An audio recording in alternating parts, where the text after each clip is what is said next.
it's an but again, the incredible point, Lenny, is that thing, Democrats say that Brown, that this is a referendum on hypocrisy. That for him, for example, not to provide health care to his campaign workers when a lot of other candidates do, and yet he's out there saying, well, I've got my own health care plan. Well, he doesn't offer health care to his own employees, and when he was asked about it, he said, well, that's okay because they're happy. Well, boy, that is outrageously false. But again, all this points to is that Scott Brown gets everybody's got health care. The reality is this is a referendum on spending. Everybody's got health care. Ran a great. Everybody's got health care. On Brown campaign. Because, Lenny, you just said everybody has health care. The fact is that nobody on that campaign has health care from Scott Brown. If they have it through other sources. Now, the point is, okay, so they have it through other sources. What does that mean?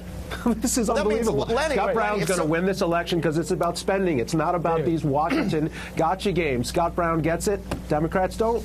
I get it, David, and I have 2 points to make, please. First of all, Barack Obama is an American citizen. His parents were married at the time of his birth. End of story. Let's not talk about that anymore.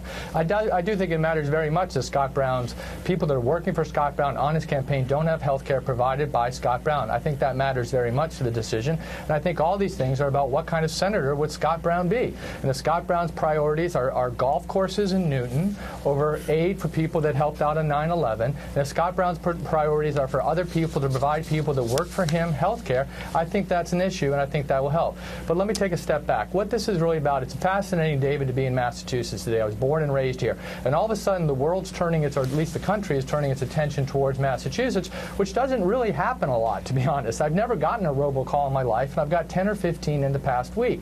And I think that's actually making the situation worse, because Washington is coming to Massachusetts saying, you have to elect Martha Coakley, because this is really important for us in Washington. Well, James, that's becoming an increasing disconnect. Well, that's a good point. And look, this is a great discussion that we're having, but I'm actually going to agree with Lenny. I think this election is not going to turn necessarily on some of these issues. It's going to turn on pocketbook issues, and that may be where Democrats are in big trouble. In any case, Lenny Alcivar and James Boyce, thank you both for coming in this morning.